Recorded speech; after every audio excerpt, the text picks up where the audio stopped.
Assalamualaikum warahmatullahi wabarakatuh. My group will present about the two types of reactor, which is slurry loop reactor and bubble column reactor. My group consists of 5 members, which is me, Aisyah Syahera, Muhammad Asri, 1192464, and Nur Nabihah, Mursyidatul Hasanah, Nur Husnina, and Nur Ayuni. Table of contents in this slide. First, we will know about the slurry reactor, second, slurry loop reactor, and the third, bubble column reactor. Okay, first, we will know about the slurry reactor. What is the slurry reactor? Slurry reactors are three-phase reactors, meaning they can be used to react solids, liquids, and gases simultaneously.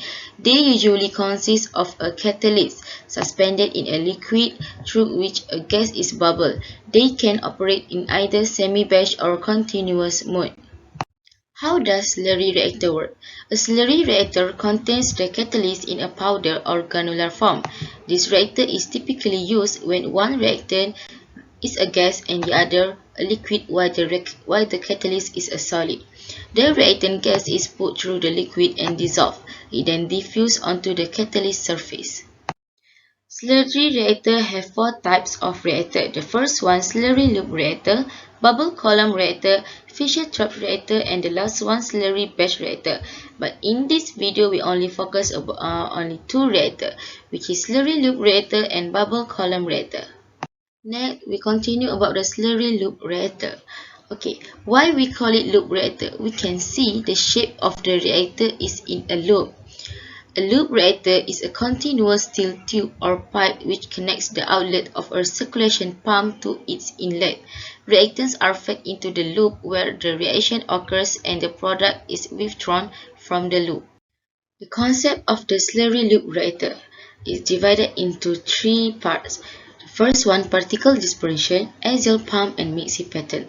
For particle dispersion, collection of solid catalyst particles dispersed in a liquid phase. And for the mixing patterns, the mixing pattern is very intensive and well defined. The slurry is circulating at a high velocity impelled by an axial pump. What is axial pump? You can see the design for the axial pump. Okay, axial pump is a type of dynamic pump which has a suction parallel to the impeller direction.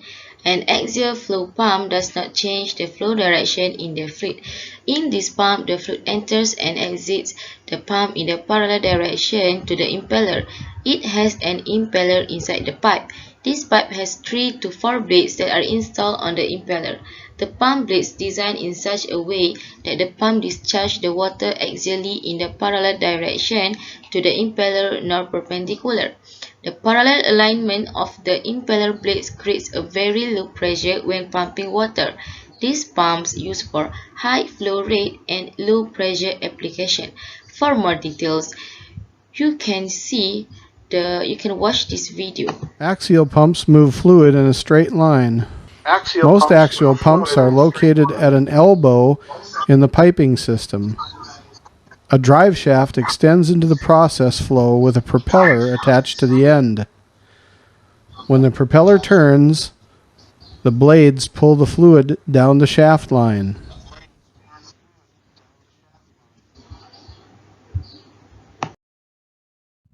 The application for slurry loop reactor, which is polymerization. For example, polymerization of ethylene into high-density polyethylene, or we call it HDPE. The uses of polyethylene refers food packaging, shopping bags, dustbin, detergent bottles, and water pipes. My name is Nur Nabihah binti Zahari, metric number 1192443. In this slide, we will continue with the advantages and the disadvantages of slurry reactor. For your information, slurry reactors are similar to fluidized bed reactors in that a gas is passed through a reactor containing solid catalyst particles suspended in a fluid. While in slurries, the catalyst is suspended in a liquid, whereas in fluidized bed, the suspending fluid is the reacting gas itself. Okay, for the advantages of slurry reactor is uniform temperature condition prevail approximately throughout the reactor.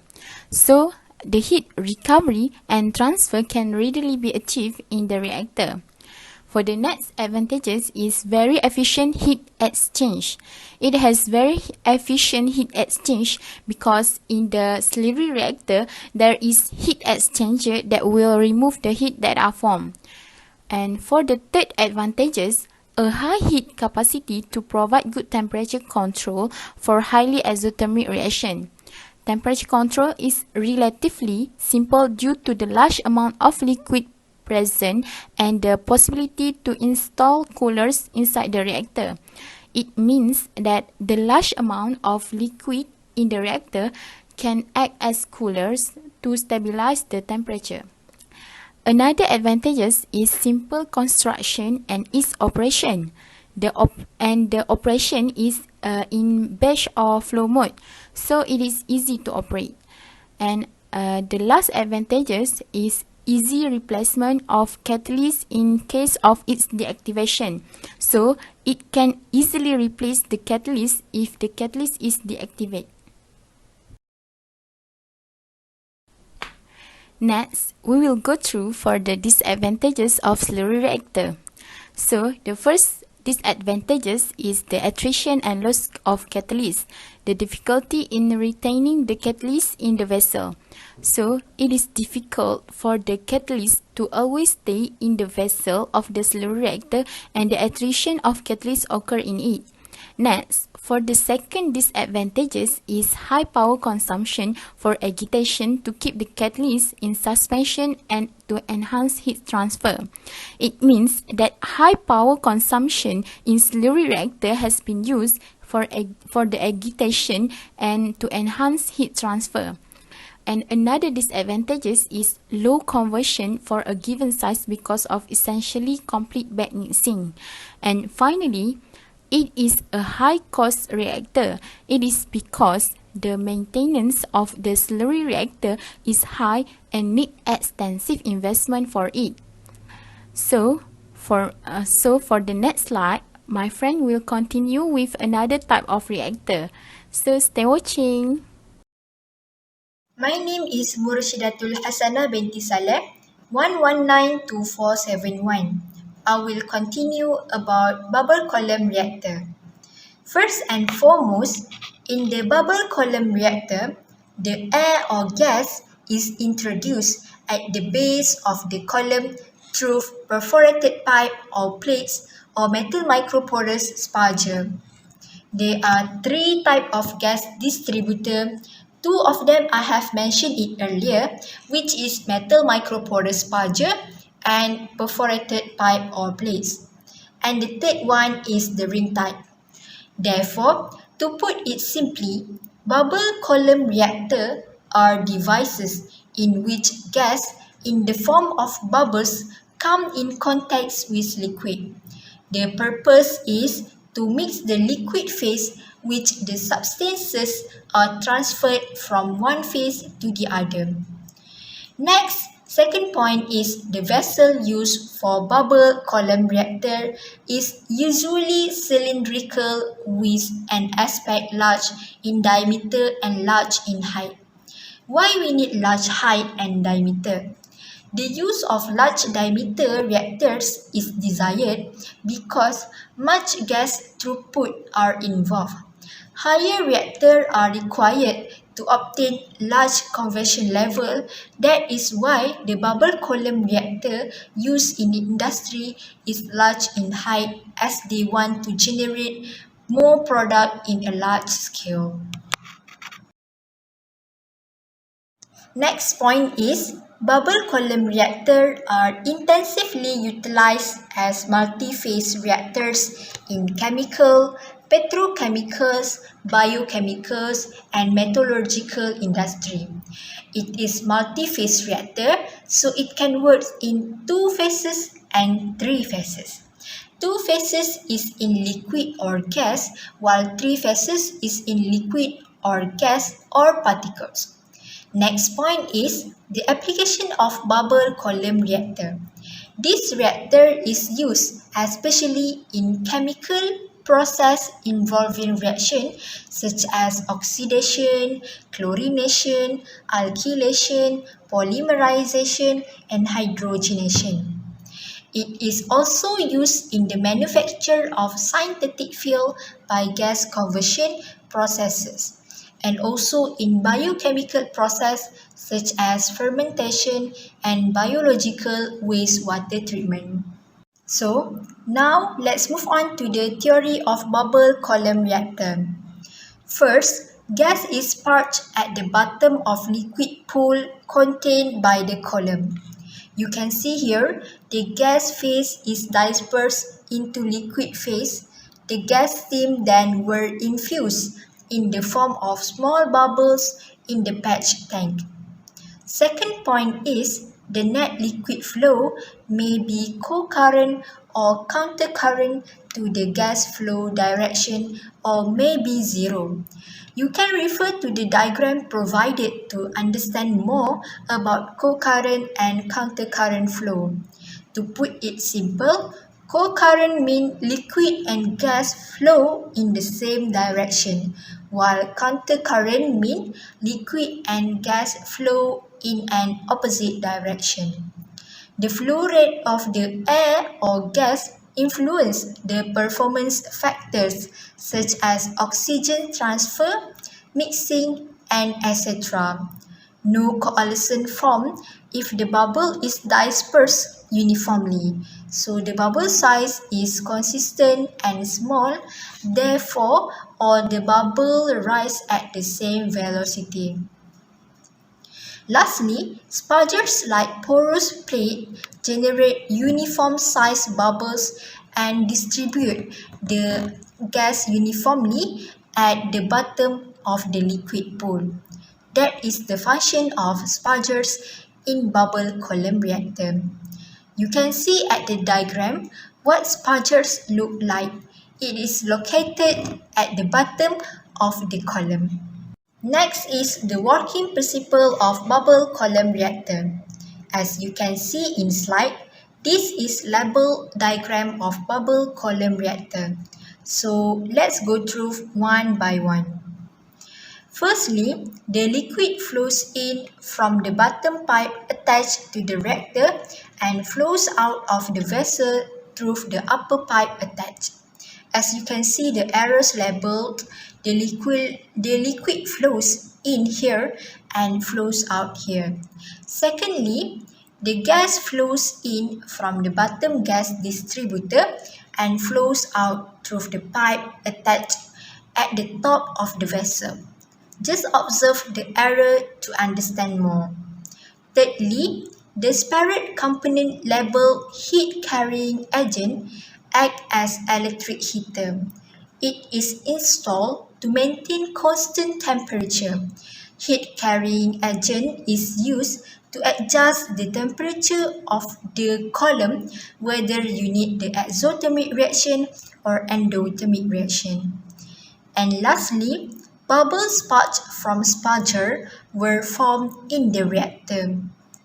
It is important to monitor the distribution of the bubbles in the reactor because the distribution of the bubble has significant influence on the reaction, such as the formation of fine bubble is especially desirable in coalescence hindered system and in the homogeneous flow regime.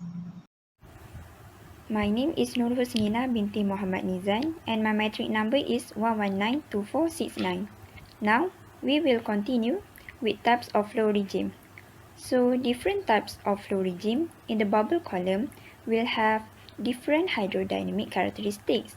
The flow regime is depend on a few factors like gas velocity, column diameter, liquid and gas properties, and also distribution design.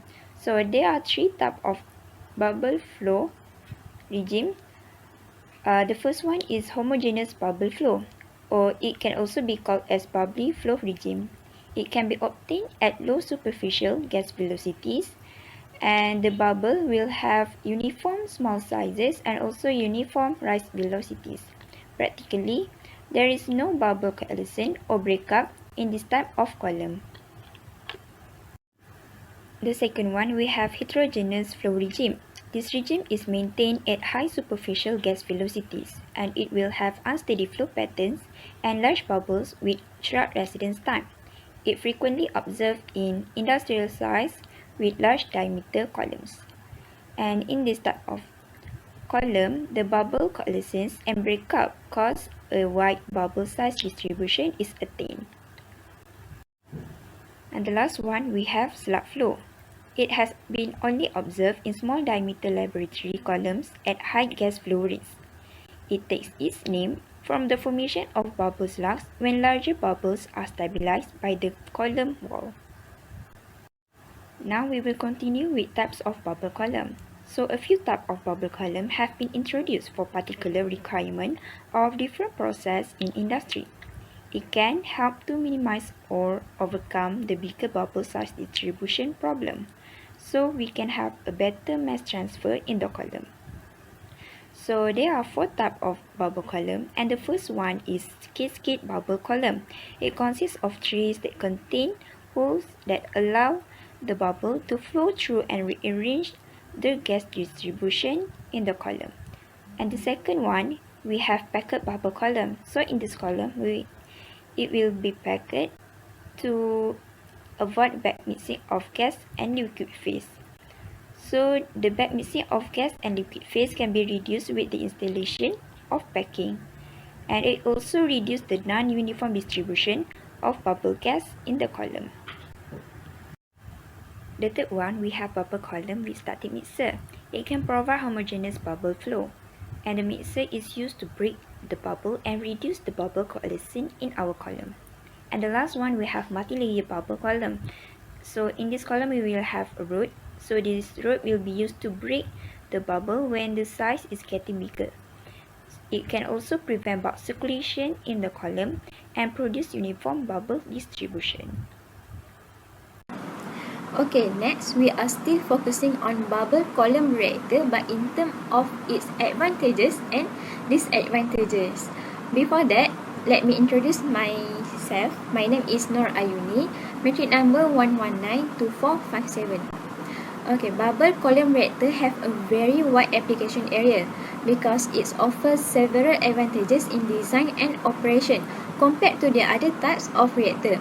The first advantage is bubble column reactor has an excellent heat and volumetric mass transfer characteristic, meaning that it has high heat transfer properties and will allow close to isothermal operation that helps to improve selectivity. As we all know, selectivity is really important properties that needs to be considered in chemical reaction. Besides, bubble column reactor provides a simple operation. If you can see the animated GIF that I have attached at the center of this slide, it shows when bubble column reactor operates. It operates really simply without any mechanical moving part.